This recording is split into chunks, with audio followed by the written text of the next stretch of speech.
नमस्कार, 5 की बात में आपका स्वागत है। मैं हूं अखिलेश शर्मा। कांग्रेस ने आखिरकार अपनी सांसद परनीत कौर को सस्पेंड कर ही दिया है। आपको बता दें कि परनीत कौर कैप्टन अमरिंदर सिंह की पत्नी हैं। कैप्टन अमरिंदर सिंह इन दिनों बीजेपी में शामिल हो चुके हैं और ये जो पूरी कार्रवाई है ये पंजाब कांग्रेस अध्यक्ष की शिकायत पर की गई है।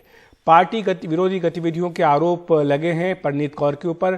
साथ ही उन पर यह भी आरोप लगाए कि वो बीजेपी की लगातार मदद कर रही हैं और इन्हीं आरोपों के बाद उनके खिलाफ कार्रवाई की गई है।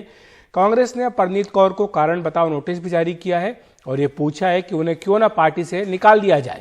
आपको बता दें कि परनीत कौर पटियाला से कांग्रेस की लोकसभा की सांसद हैं।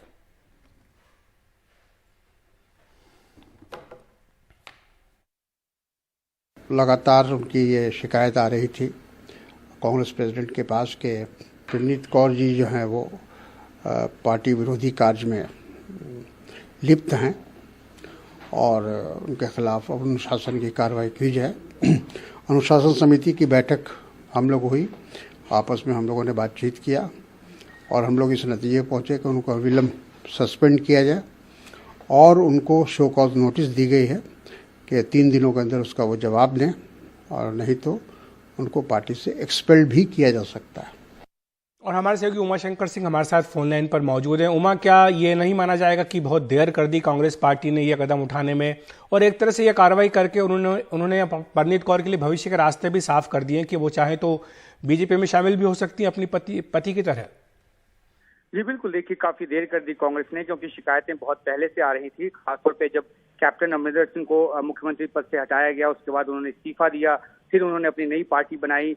जिस वक्त वो दिल्ली में कैंप कर रहे थे, अपनी नई पार्टी बना रहे थे, उस वक्त आरोप है कि परनीत कौर ने उनकी मदद की और मदद इस रूप में की कि कांग्रेस के नेताओं के संपर्क में उनको उनको उनको लाने की कोशिश कर रही थी, खासतौर पे पंजाब कांग्रेस के जो नेता हैं उनको। इसके बाद जब चुनाव के वक्त उन्होंने कांग्रेस के लिए कैंपेन नहीं की, ये भी कहा गया कि पर्दे के पीछे वो बीजेपी को मदद कर रही थी, बीजेपी के थी। कई बार वो अपने कैप्टन अमरिंदर सिंह के कैंपेन की गाड़ी में भी देखी गई। तो इस तरह के आरोप लंबे समय से लगे, लेकिन कांग्रेस ने अब जाकर ये फैसला लिया है और उनको 3 दिन का वक्त दिया है कि वो अपना पक्ष रखें। अगर जवाब संतोषप्रद नहीं होता है तो जाहिर सी बात है कि आगे की कार्रवाई पार्टी करेगी, उनको एक्सपेल करेगी पार्टी से और इसी बाबत उनको नोटिस दिया गया है कि वो अपना पक्ष रखें। तो एक ऐसा फैसला जो कांग्रेस को शायद पहले लेना चाहिए था, क्योंकि काफी शिकायतें अब जो प्रदेश कांग्रेस अध्यक्ष है उनकी शिकायत पे फैसला लिया गया है। देखना है कि जवाब क्या रहा है परनीत कौर की तरफ से। अखिलेश, क्या कोई जानकारी मिल पाई उमा शंकर कि उनका अगला कदम क्या होगा, उनका पक्ष अपना क्या है, वो क्या कह रही हैं इस पूरी कार्रवाई के बारे में? देखिए, जिस तरह से कैप्टन बीजेपी के साथ वो मिल गए और उनके साथ उस पार्टी में शामिल हो गए, क्योंकि वो पत्नी हैं कैप्टन अमरिंदर की, तो ऐसे में कई बार कैप्टन अमरिंदर से ये भी पूछा गया कि आप बीजेपी में हैं, आपकी पत्नी कांग्रेस में है। उन्होंने जवाब दिया कि इससे क्या फर्क पड़ता है, लेकिन कांग्रेस पार्टी को इससे फर्क पड़ता है और तभी ये फैसला लिया गया, क्योंकि परनीत कौर जो है कांग्रेस पार्टी के लिए काम नहीं कर रही थी, पंजाब में सक्रिय भूमिका नहीं निभा रही थी और इस कदम के बाद लगता है कि परनीत कौर भी हो सकता है कि अपनी पति की राह पकड़ें और वो बीजेपी की तरफ जाएं। लेकिन देखना होगा आखिरकार वो क्या जवाब देती हैं, जवाब देती भी है नहीं देती है, क्योंकि एक सांसद को इस तरह से निलंबित करना, खासतौर पे तब जब कांग्रेस के पास सांसदों की तादाद पहले से ही कम है, तो ये एक बड़ा कदम है और कांग्रेस ने अगर ये फैसला लिया है तो जाहिर सी बात है कि शायद मामला जो है उस यील्डिंग पॉइंट तक पहुंच गया जहां से लौटना संभव नहीं। तो जवाब का इंतजार रहेगा कांग्रेस को कि क्या परनीत कौर जवाब देती हैं और क्या वो जवाब संतोषप्रद होता है या नहीं। जी, बहुत बहुत शुक्रिया आपका उमा शंकर इस तमाम जानकारी के लिए। और आपको बता दें कि परनीत कौर को आज कांग्रेस पार्टी की ओर से निलंबित कर दिया गया है। पटियाला से परनीत कौर सांसद हैं, कैप्टन अमरिंदर सिंह की पत्नी हैं और माना जा रहा है कि वो शायद बीजेपी का रास्ता पकड़ने वाली हैं, इसीलिए कांग्रेस की ओर से कार्रवाई की गई है। अमरिंदर सिंह बराड़, पंजाब प्रदेश कांग्रेस के अध्यक्ष, हमारे साथ जुड़ गए हैं। बराड़ साहब, आपका बहुत बहुत स्वागत है एनडीटीवी इंडिया पर। आपसे यही समझना चाहेंगे कि क्या ये कार्रवाई करने में कांग्रेस पार्टी ने बहुत देर तो नहीं कर दी है और क्या ये कार्रवाई करके आपने एक तरह से परनीत कौर के लिए भविष्य का रास्ता भी साफ कर दिया कि वो अगर चाहे तो कांग्रेस छोड़ करके बीजेपी में शामिल हो जाए?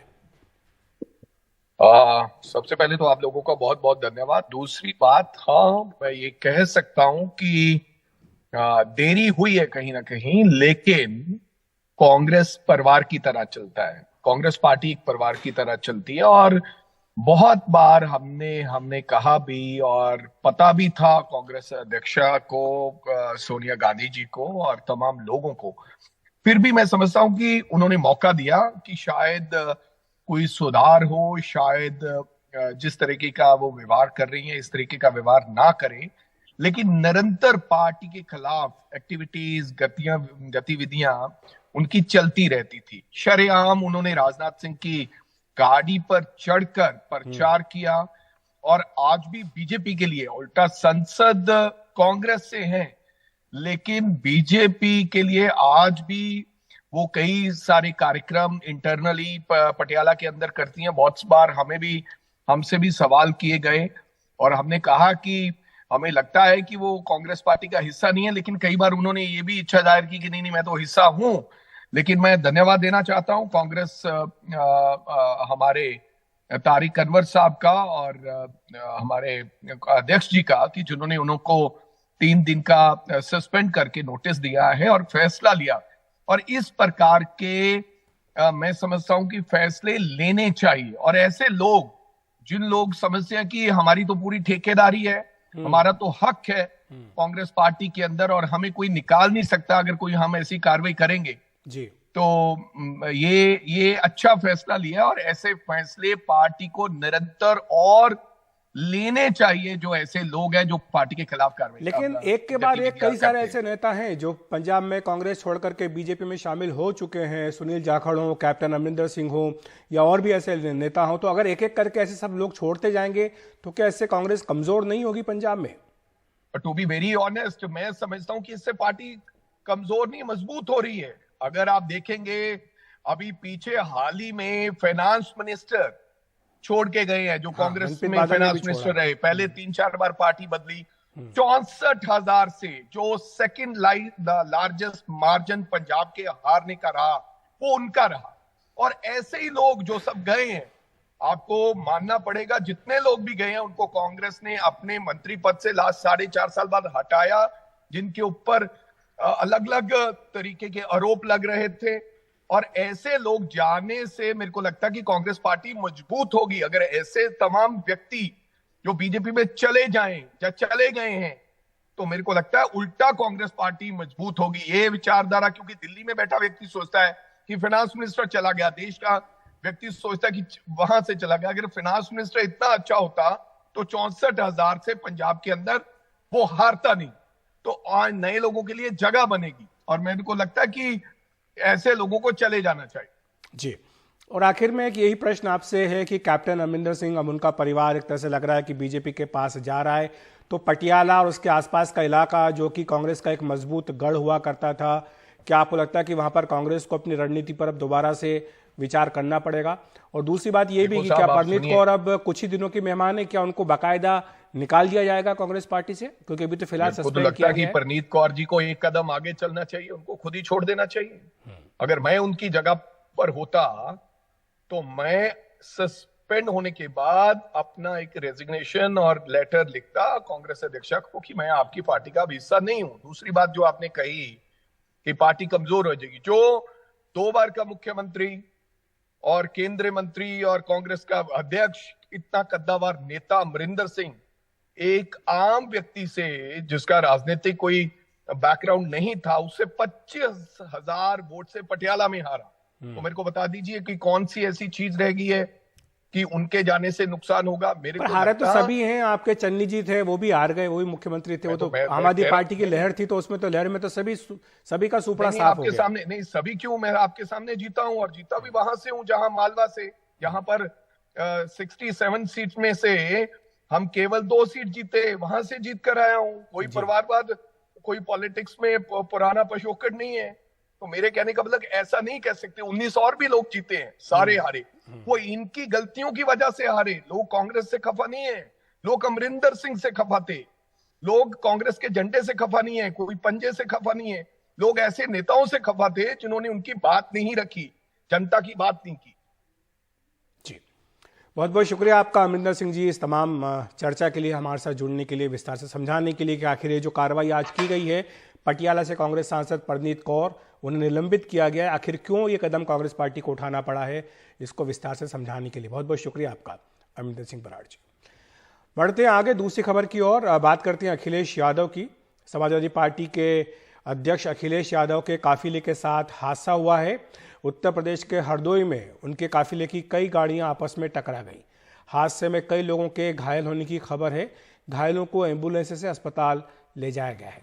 अखिलेश यादव हरदोई में एक शादी के कार्यक्रम में शामिल होने जा रहे थे। इसी दौरान फरहत नगर रेलवे क्रॉसिंग के पास कोई सामने आया तो एक गाड़ी ने अचानक ब्रेक लगा दिया। इसके बाद पीछे चल रही गाड़ियों ने भी ब्रेक लगाए, लेकिन स्पीड तेज होने के कारण ये गाड़ियां आपस में टकराती चली गई।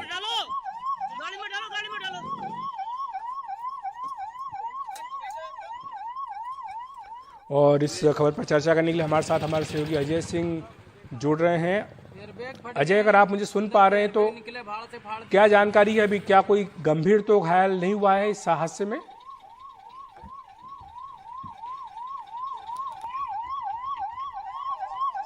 तो अजय के साथ हमारा संपर्क अभी हो नहीं पा रहा है, लेकिन हम अजय के पास जाने का प्रयास करेंगे। तस्वीरों में आप देख सकते हैं कि एक के बाद एक कई सारी गाड़ियां हैं इस काफिले में जो आपस में टकराई हैं। और जैसा हमने बताया कि अचानक सबसे आगे वाली गाड़ी को ब्रेक लगाना पड़ा, जिसके बाद पीछे वाली गाड़ियों ने ब्रेक लगाने की कोशिश तो की, लेकिन वो स्पीड इतनी अधिक थी कि नियंत्रण नहीं कर पाए और एक के बाद एक गाड़ियां आपस में टकराती चली गई। इसमें कुछ लोगों के घायल होने की जानकारी भी मिली है। उनकी क्या स्थिति है, इस बारे में हम अपने सहयोगी अजय के पास चलेंगे। वो उनसे पूछेंगे कि क्या स्थिति है जो लोग घायल हुए हैं। अभी फिलहाल अजय के पास हम नहीं जा पा रहे हैं, लेकिन आप इन तस्वीरों में देख सकते हैं ये काफिले की तस्वीरें हैं जहां पर कि ये हादसा अब से कुछ देर पहले हुआ है अखिलेश यादव के काफिले में। एयरबैग फट गए हैं, अंदर के एयरबैग निकले, बाहर से फाड़ दीजिए।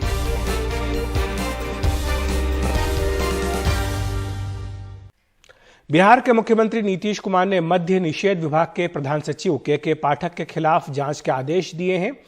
के पाठक का एक वीडियो वायरल हुआ है जिसमें वो अधिकारियों को भद्दी गालियां देते दिख रहे हैं। इस मामले को लेकर बिहार के तमाम अधिकारी गुस्से में हैं। उन्होंने नीतीश कुमार से कार्रवाई की मांग की थी। इसके बाद के पाठक के खिलाफ एफआईआर दर्ज की गई थी।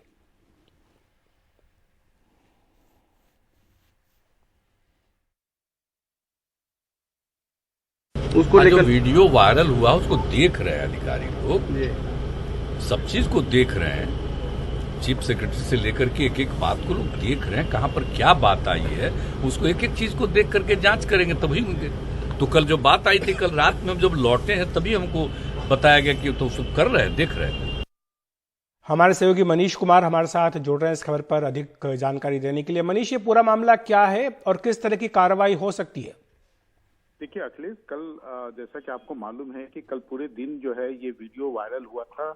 ये जो मुख्य सचिव स्तर के अधिकारी हैं और फिलहाल एक्साइज डिपार्टमेंट के प्रिंसिपल सेक्रेटरी हैं के पाठक, उनका ये जो वीडियो है वो वायरल हुआ था, जिसमें ये दिसंबर महीने का ये बताया जा रहा है ये वीडियो, जब वो बिहार एडमिनिस्ट्रेटिव सर्विस एसोसिएशन के अधिकारियों के साथ गाली गलौज कर रहे हैं और ये इसका वीडियो फुटेज सामने आया। और उसके बाद कल इस मामले में काफी बवाल हुआ था। जो बिहार प्रशासनिक सेवा के जो अधिकारी हैं उन्होंने जाकर कल इस संबंध में सचिवालय थाने में एक प्राथमिकी भी दर्ज कराई थी और इसके बाद ये मामला काफी तूल पकड़ा था। और उसी के ऊपर जब आज मुख्यमंत्री नीतीश कुमार से पूछा गया तो उन्होंने कहा कि उनके संज्ञान में भी ये कल शाम में ये वीडियो आया था और तभी उनको बताया गया कि मुख्य सचिव ने इस मामले में स्वतः जो है जांच का आदेश दे दिया है। वो खुद ही जांच कंडक्ट करें क्योंकि ये एक वरीय अधिकारी का मामला है। लेकिन ये नहीं बताया गया कि ये जांच कब तक चलेगी या इस मामले में क्या कोई कार्रवाई होगी या नहीं, क्योंकि नीतीश कुमार का कहना है कि जब तक जांच पूरी नहीं हो जाती है तब तक कार्रवाई के लिए आपको इंतजार करना होगा। अखिलेश। मनीष, इसमें जो वीडियो की बात आप कर रहे हैं, कई भद्दी गालियां देते हुए दिखाई दे रहे हैं, तो इसके बाद अब इसमें क्या जांच आगे किस तरह से की जाएगी, क्योंकि ये तो वीडियो है उनका जिसमें वो तमाम बातें कह रहे हैं? देखिए, ये जो आईएएस अधिकारी के पाठक हैं, ये अपनी ईमानदार छवि के लिए जाने जाते हैं, लेकिन साथ ही साथ ये अपने मातहत अधिकारियों को एक तरह से डराने धमकाने या उनके खिलाफ अपशब्द या गाली गलौज भी एक तरह से ये उनकी आदत रही है। और इस बार मामला यह है कि ये पूरा मामला जो है वीडियो के ऊपर कैप्चर हुआ है और ये वीडियो जो है काफी वायरल हुआ है और उनके तरफ से ये बताया जा रहा है कि इस घटना के बाद उन्होंने अपने जो भी अधिकारी जो उनसे मिलने आए थे बिहार प्रशासनिक सेवा के, उनसे उन्होंने खेद भी प्रकट किया था। लेकिन लगता नहीं है कि यह मामला खेद प्रकट करने से बंद हो जाएगा या इसमें कोई कार्रवाई नहीं होगी। राज्य सरकार को आखिरकार कोई ना कोई कार्रवाई करनी होगी। हो सकता है कि मात्र उन्हें एक तरह से चेतावनी देकर छोड़ दिया जाए, लेकिन चूंकि इस मामले में बिहार प्रशासनिक सेवा संघ भी जो है वो कार्रवाई के लिए अड़ा हुआ है, इसलिए लगता है कि के पाठक के लिए इस बार जो है बचना बहुत मुश्किल होगा। अखिलेश जी, शुक्रिया मनीष आपका इस तमाम जानकारी के लिए।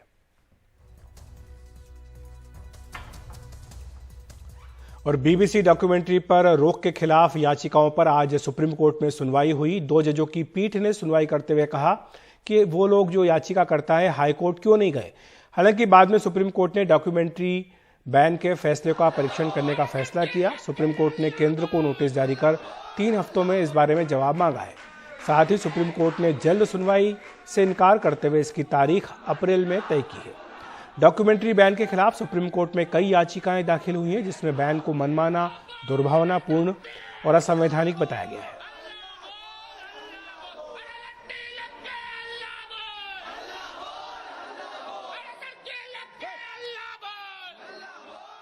जी देखिए, कोर्ट ने कहा कि हम नोटिस जारी करते हैं। हालांकि उन्होंने ये भी कहा कि बहुत सारे फैक्ट ये भी है कि लोग एक्सेस कर पा रहे हैं बीबीसी डॉक्यूमेंट्री को, देख पा रहे हैं। लेकिन क्योंकि यहाँ पर एक संगीन मामला बताया गया था, गंभीर मामला बताया गया था, अभिव्यक्ति की आज़ादी पर हमला बताया गया था और कहा गया था कि इमरजेंसी पावर इस्तेमाल की गई है और वो इमरजेंसी पावर इस तरह इस्तेमाल नहीं हो सकती। सीक्रेट आदेश आप पास नहीं कर सकते, आपको पब्लिक डोमेन में बैन का आदेश देना होगा, उसमें स्पीकिंग रीजन भी लिखने होंगे, कारण क्या है। तो इस ऐसे में सुप्रीम कोर्ट ने कहा कि वो केंद्र सरकार से नोटिस को जारी करेंगे, केंद्र सरकार से जवाब मांगेंगे। साथ ही कहा कि केंद्र सरकार अपना ओरिजिनल रिकॉर्ड लेकर आए ताकि ये पता चले कि अगर बैन का आदेश हुआ है तो उसमें क्या लिखा हुआ है, रीजन क्या दिए हुए हैं। साथ ही सुप्रीम कोर्ट ने कहा है कि केंद्र सरकार 3 हफ्ते में अपना जवाब दाखिल करेगी और उसके बाद जो याचिका करता है वो केंद्र सरकार के इस जवाब पर हलफनामा, अपना काउंटर एफिडेविट दाखिल करेंगे और अप्रैल में सुनवाई होगी। तो काफ़ी अहम है, जहां पर सुप्रीम कोर्ट ने रिकॉर्ड पूरा मांग लिया है। लेकिन अंतरिम राहत के तौर पर उस बैन का जो आदेश था नोटिफिकेशन का, कथित तौर पर 21 जनवरी का, जैसे याचिकाकर्ताओं ने सुप्रीम कोर्ट को बताया है, उसको पब्लिक डोमेन में डालने की जो अंतरिम राहत मांगी गई थी वो सुप्रीम कोर्ट ने फिलहाल नहीं दी है। यानी जो बीबीसी पर जो बैन का आदेश है, जिस तरह की आज स्थिति है वो जारी रहेगा। पब्लिक डोमेन में डालने के कोई आदेश नहीं दिए गए हैं। केंद्र सरकार को अप्रैल में जब सुनवाई होगी तो अपना ओरिजिनल रिकॉर्ड यहाँ पर पेश करना होगा। तो फिलहाल जो है स्थिति वहीं की वहीं है, केंद्र सरकार को अपना जवाब भी दाखिल करना होगा। लेकिन बहुत कम मामले ऐसे होते हैं जब सुप्रीम कोर्ट सरकारों से पूरा रिकॉर्ड मांगता है।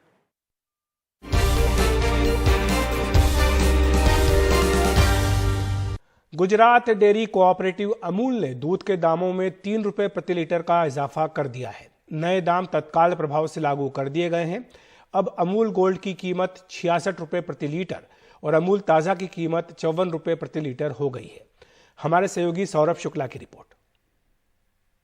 अगर आप अपने घर से निकल रहे हैं दूध देने के लिए तो अपनी जेब में 3 रुपए एक्स्ट्रा डाल लें, क्योंकि मेरे हाथ में जो अमूल गोल्ड देख रहे हैं इसकी कीमत में प्रति लीटर 3 रुपए की वृद्धि हो गई है। ये अमूल गोल्ड अब तक आपको 63 रुपए का पड़ रहा था। यानी अगर कल ये अमूल गोल्ड 1 लीटर खरीदते आप दूध तो आपको 63 रुपए का पड़ता, लेकिन अब आपको इसके लिए 66 रुपए देने होंगे और नई कीमतों के साथ बाजार में अमूल गोल्ड और बाकी जो अमूल के दूध हैं उनको बेचा जा रहा है। और इस साल ये चौथी बार है पिछले 1 साल में जब कीमतें बढ़ी हैं। आपको बताएं कि पिछले साल फरवरी 2022 में अगर यही अमूल गोल्ड का 1 लीटर का पैकेट आप खरीदते तो आपको ये 58 रुपए का पड़ता, लेकिन आज ये 66 रुपए का पड़ेगा। यानी पिछले 1 साल में प्रति लीटर दूध की कीमत 8 रुपए बढ़ गई है।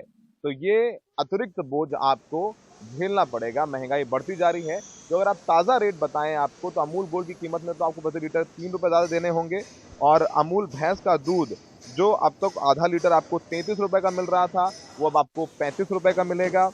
अमूल गोल्ड की हमने कीमत बताई। अमूल गोल्ड गाय का दूध जो आधा लीटर आपको 27 रुपए में मिल रहा था वो 28 रुपए में मिलेगा।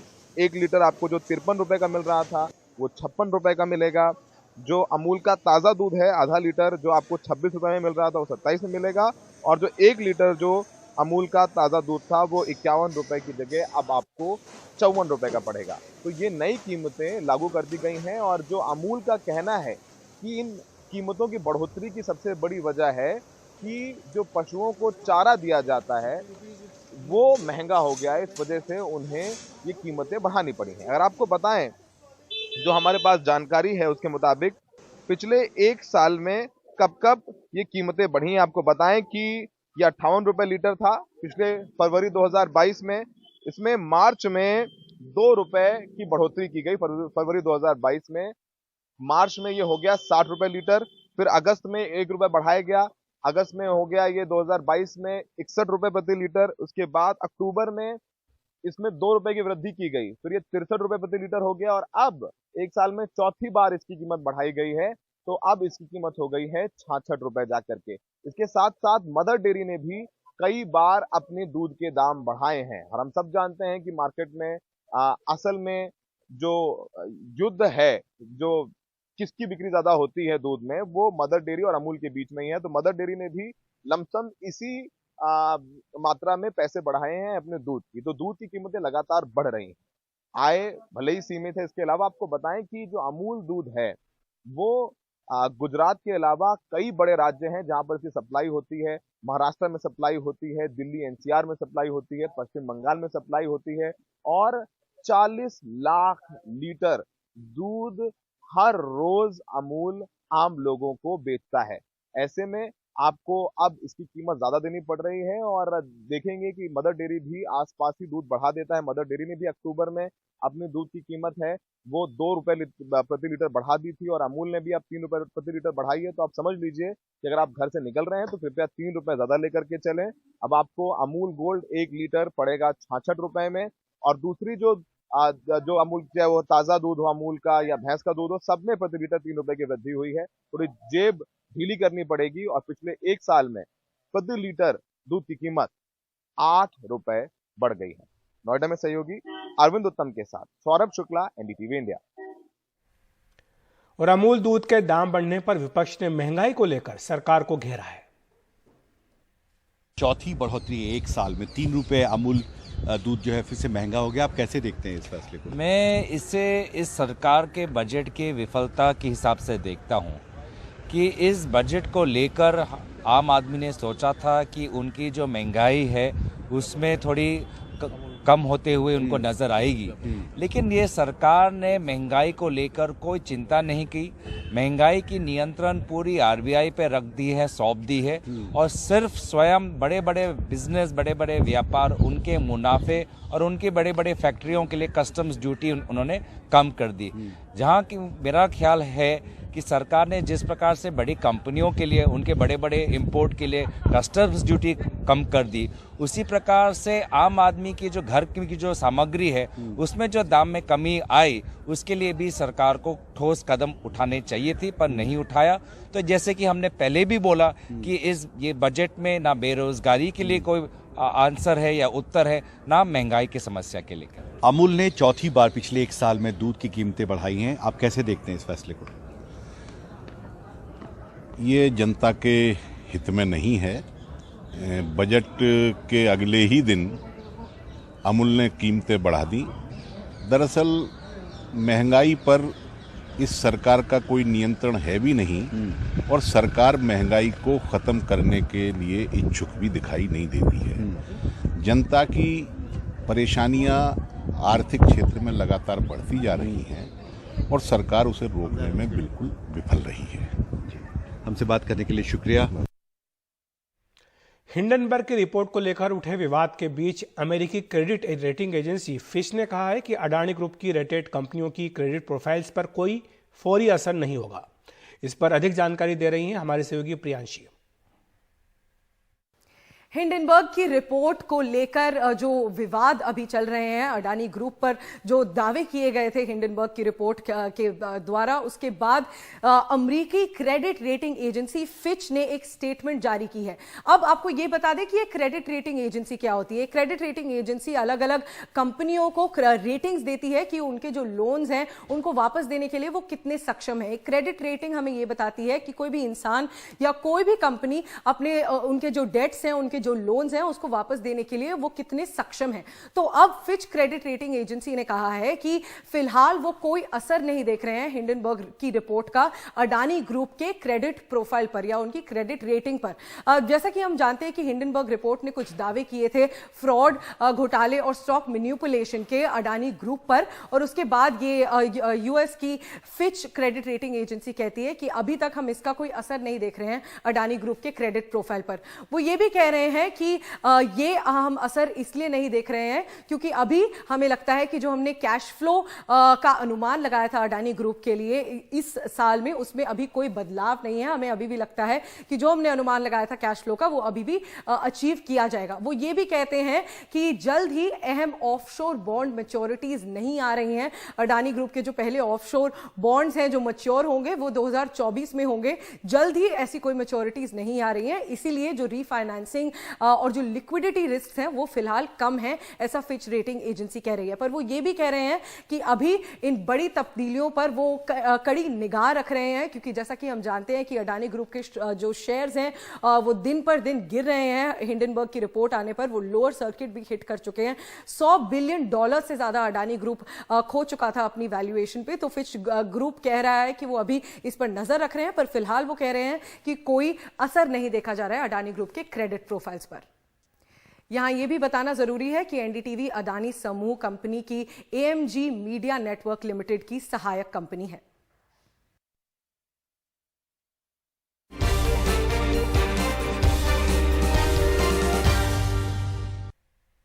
केंद्रीय वित्त सचिव टीवी सोमनाथन ने कहा है कि सरकारी संस्थाओं के निवेशकों और उनमें पैसे जमा करने वालों को घबराने की बिल्कुल भी जरूरत नहीं है।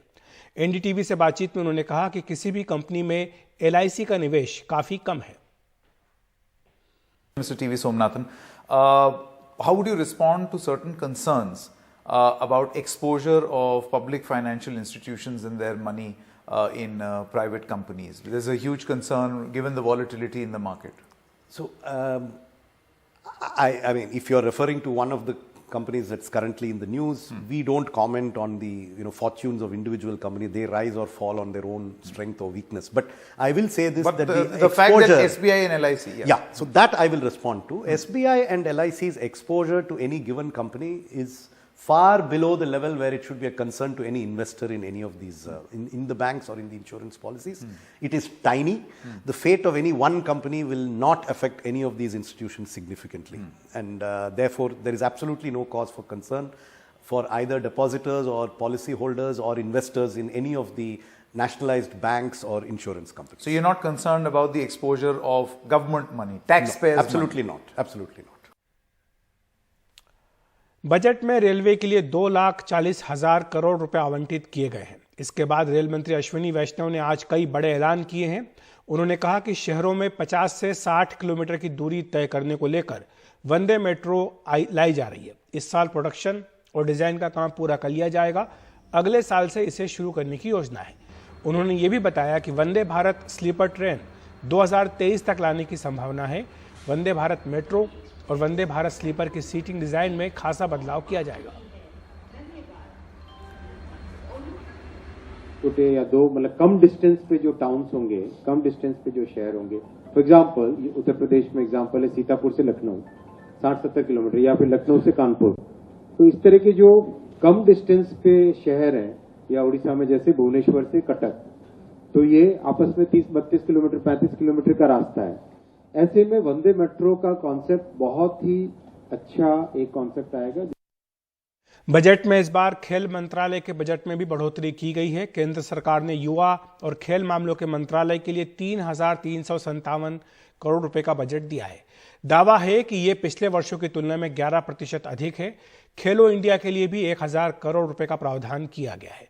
इस बार खेलो इंडिया का आयोजन मध्य प्रदेश की राजधानी भोपाल में हो रहा है। सुनते हैं वहां आए खिलाड़ी और कोच इसे लेकर क्या सोचते हैं।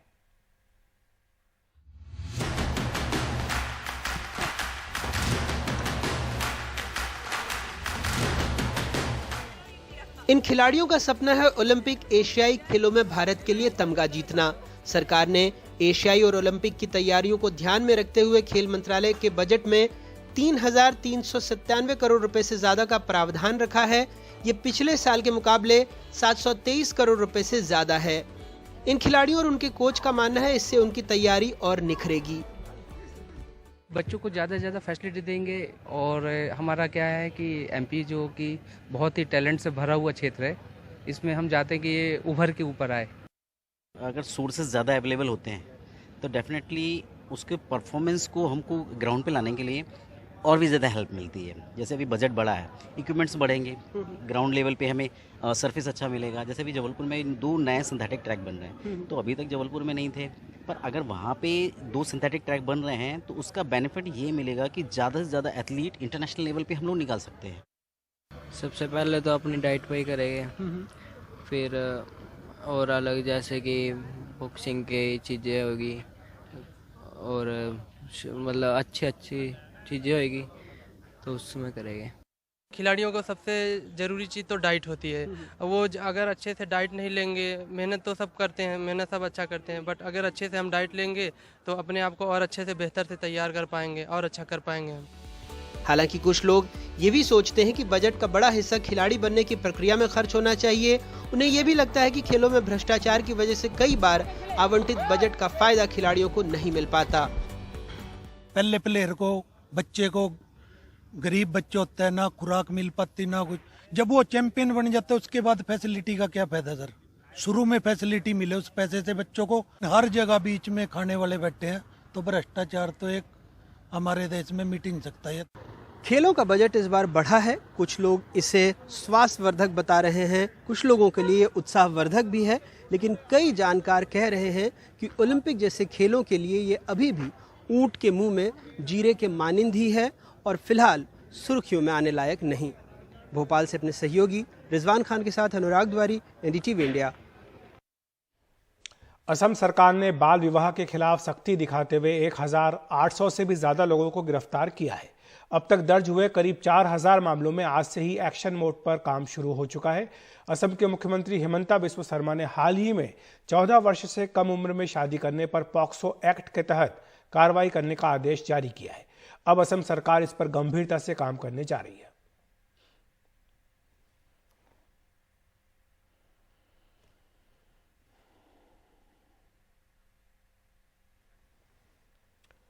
और असम के मुख्यमंत्री हिमंता बिस्वा शर्मा ने ट्वीट करके कहा है कि बाल विवाह रोकथाम कानून को तोड़ने वालों के खिलाफ पूरे राज्य में गिरफ्तारियां हो रही हैं।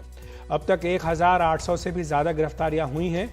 मैंने असम पुलिस से महिलाओं के खिलाफ अक्षम्य और जघन्य अपराध के मामलों में जीरो टॉलरेंस की भावना से कार्रवाई करने को कहा है।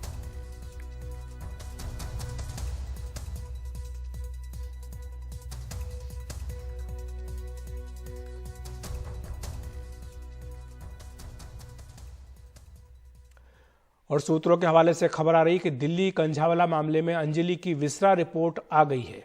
24 जनवरी को एफएसएल रोहिणी ने अपनी ये रिपोर्ट सौंपी है और सूत्रों के अनुसार हादसे के वक्त अंजलि हाईली ड्रंक थी। 31 दिसंबर की रात कार के नीचे करीब 13 किलोमीटर तक अंजलि घिसटती रही थी। कार के नीचे घिसटने से ही अंजलि की मौत हुई थी। इस मामले में अब तक 4 आरोपियों की गिरफ्तारी हुई है। हादसे के वक्त कार में ये चारों आरोपी सवार थे।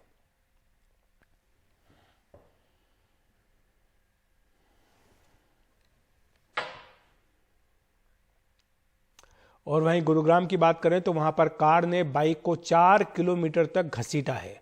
सड़कों पर चिंगारियां उठती रहीं, लेकिन वो कार दौड़ाता रहा। सेक्टर 62 में बाइक सवार ने 2 युवकों को टक्कर मारी थी। ये घटना बुधवार रात करीब 11:30 बजे की है। टक्कर लगने के बाद बाइक सवार सड़क पर गिर गए, जबकि बाइक को कार सवार घसीट करके लेकर चला गया। और इस तरह 2 युवकों की जान बाल बाल बची, नहीं तो उनकी जिंदगी चली जाती।